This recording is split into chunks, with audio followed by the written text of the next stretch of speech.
Hi everyone, my name is Mike and it's my channel Hunting for Gills. Welcome. If you've never been here before, now it's a good time to hit the subscribe button. If you're a repeat customer, welcome back. This is a follow-up to a video I did a few months ago. It was my first time ever making baits. So this is kind of things that I've learned. I've got a few new things I want to try. One of them is I got a couple more stone molds, got a craw bait here, I got some paddle tails. And I did get an aluminum bowl for making some ice fishing baits. I upgraded from my 1.5 ounce injector to, I found a 4 ounce one, and then I ordered another 4 ounce one and got the bracket, and I do have the block so I can do laminates now. I haven't bought any plastisol yet, so I'm not sure if I'm doing laminates today. I don't know if I have enough colors to that will work for a laminate, but so yeah, that's kind of where we're sitting today. We're going to try these new molds out. I'll kind of go over some of the things that I learned from the last few months of making baits, and we'll just go from there. So hang around for a minute and I'll get everything all set up and we'll get started. All right, so before we get started here, I said I would go over some of the things I've learned since I started doing this. One of them is just plain cooking spray. I've been using cooking spray on the stone molds. Don't need it on the aluminum, but on the stone molds, it really works pretty good, and I'll just show you how we do that. All right, yeah, so I just give them a little spray, and then don't want a lot of excess on there, so I just kind of mop up a little bit of it just so it gets a light coating on it. I mean, you can use worm oil, but worm oil's a little bit more expensive, and I do have a bottle of it, but I use that more for the packaging at the end that I'll kind of go over. So get these oiled up, and I'll get them all clamped up here, and we'll heat up some plastic. All right, I got this stuff heated up here. Like I said, we'll go as we're going. One of the things I learned that I was told, had people reach out to me and give me some advice. One of the things was that I mentioned in my other video 350 degrees for the plastic. If you're just remelting, just melt the stuff down so it's pliable, just so it's a liquid. The 350 degrees is more for when you're using the plastisol, when it needs to make a chemical reaction. So here we're sucking some of this up. We'll give it a shot. Hold pressure for a second. Fill that. Go. Nope, that one might not have worked. And fill that up. I don't know if we got enough to do this one. This one doesn't hold very much, but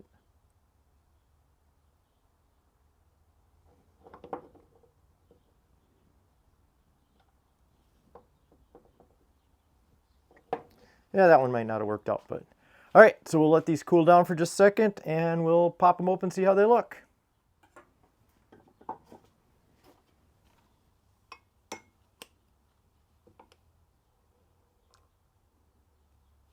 Yeah, missed this one.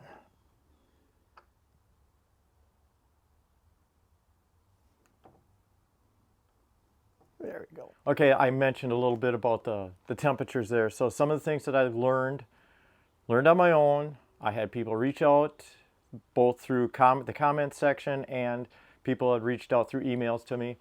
A few of the things that I could improve on or that might not have been, okay, so it's a learning experience. One thing is I got chastised more than once, gloves. Here's my gloves. I do wear them now. Respirator. I've got doors and windows open. It's like 80 something degrees around here today. But a respirator, you don't want to be breathing in all this toxic stuff. Temperature. Throughout my other video, I said 350 degrees because I was watching a lot of videos where guys are actually mixing plastisol. If you buy the liquid plastisol, which is a 2-part liquid, comes in one jug, you mix it up, and there's a chemical reaction with the heat. You heat it up to 350 degrees, causes a chemical reaction, causes the plastic to go from a liquid to a solid. When you're doing remelts like I'm doing, I just melted up, I had a bag of black and blue laminates that I melted down for this today.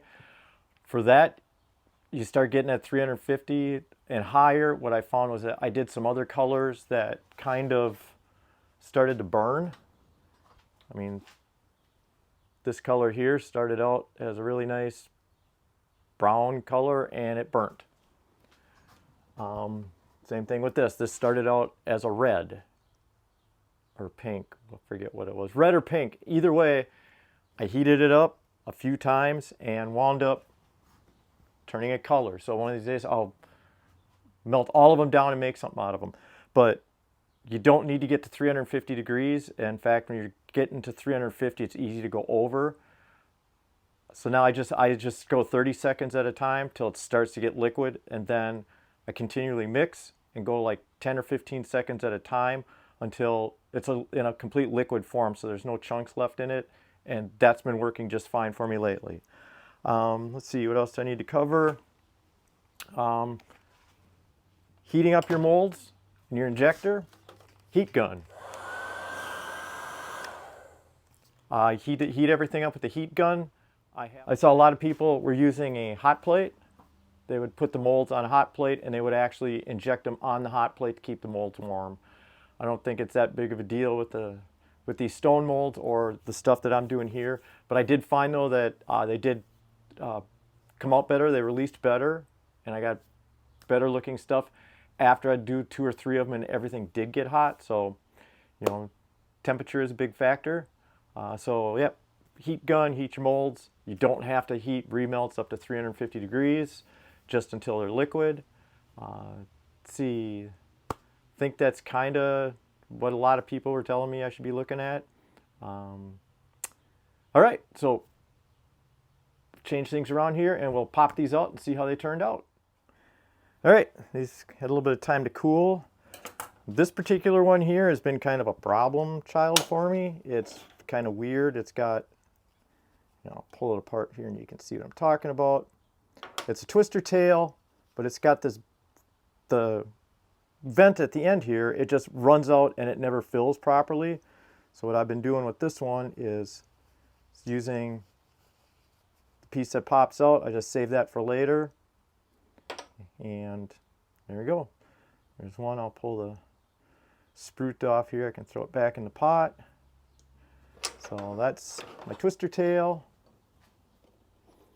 These clamps, I don't know if I had these clamps. I think I had these, but these are just some U-clamps or C-clamps from Menards. You can slide back and forth. Menards is a hardware store.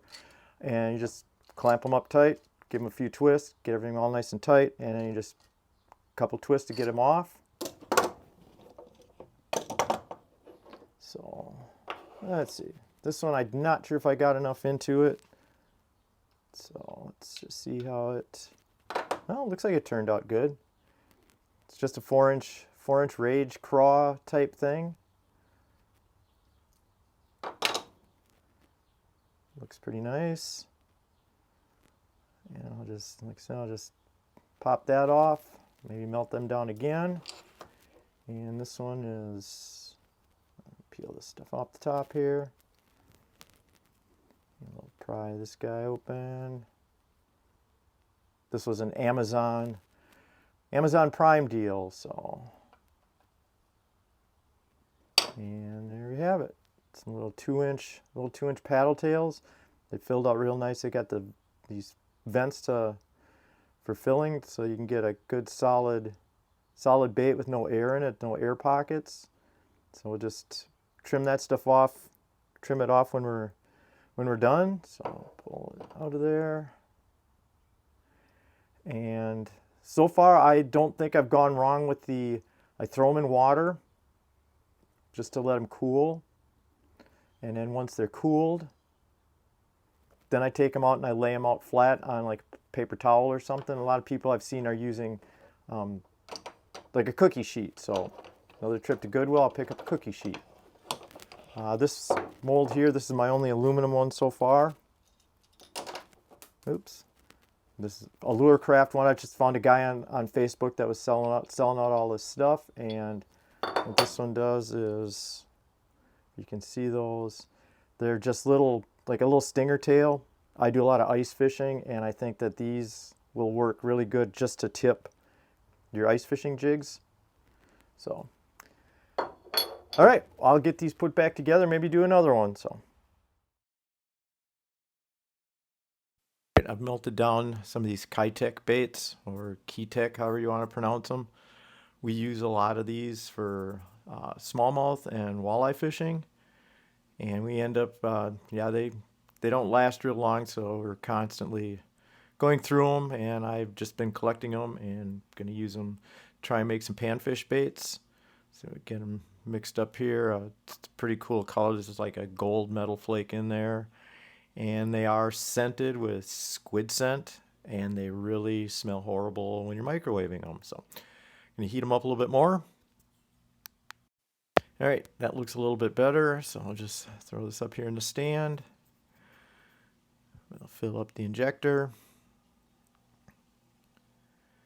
Probably could have been a little bit hotter there. It still feels a little on the stiff side, but we'll give it a shot. I'll do the paddle tail one first. Press and hold. That felt pretty good. And I'll try just the regular 2-inch minnow bodies. Got to come up with a name for those things, but I don't think there was enough in there. I don't know if I'll be able to maybe get the rest of this, and this probably isn't going to work either, so well, we'll see what happens. Doesn't look too good though. All right, they've had a few minutes to cool down here, so we'll unclamp these and see what happened. This one, not sure how it turned out, but yeah, it didn't turn out good at all. There was just not quite enough in there. Save those up for next time. Hopefully this one turned out, because I kind of wanted to try some of these guys in that color. And there we go. Those are pretty glamorous looking. So yeah, we'll let's throw those in the water, let them cool down. All right, I just did another quick little shoot, warmed up all the stuff I had left to see if I couldn't get a batch of these to work. I did a batch of those first, but let's see, did they fill out this time? Yeah, those look better. So throw those in the water.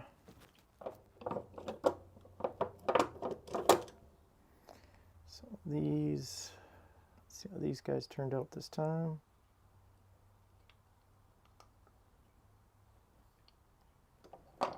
And there we go. Another batch that seemed to turn out okay. So we're just gonna, let's throw them in there. Throw them in to cool off. And all right, so I got a mess here to clean up. I will get some of these. I'll get these laid out on a paper towel so we can get a better look at them.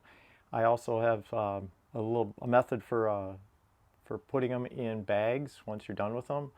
I'm not sure we'll do that today or on the next video. I don't want this to go too long.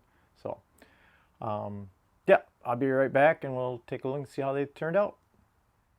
All right, I got the baits out of the water, got them laid on a paper towel so they can cure for a little while, and then I will package them up tomorrow. I'll probably do a laminate video later. I'll have to get some either different colored baits or finally break down and buy some plastisol, but let's take a look and see how they turned out. Okay. All right, well, here we go. Yeah, these were the blue ones here, the blue laminate. These were the Kitek ones. There's a few of the tails didn't fill in all the way on those. I shot some of these in a Junebug color also. Some of these guys didn't turn out so good. I mean, I'll still use them, but they have some air bubbles in them. But I shot a few more of the twister tails. So yeah, so and there's my whole pile of crap. So that'll do it for now. Yeah, stick around. I'll probably do another video. I'll want to do one with the laminates. I want to get a different mold for doing laminates. Right now, the only thing I have that'll work would be the craw bait. So I'm probably going to get either go on the cheap for right now and just get a stick worm or shaky head worm maybe in a stone mold. I will eventually buy some better aluminum molds and do a video on that. But tomorrow when I come back out here, probably be a different video. I'll do a packaging video. I learned some tricks from watching some other guys on how to get these things into a bag without making them look like a pile of crap. So don't forget to hit the subscribe button. I can use a few more subscribers here. I am a growing channel and can use all the help I can get. So yeah, keep on watching. Keep an eye out. Tune in later in the week. I'm also working on some videos for some recipes for fish. So thanks for watching, and again, don't forget to subscribe. Thanks.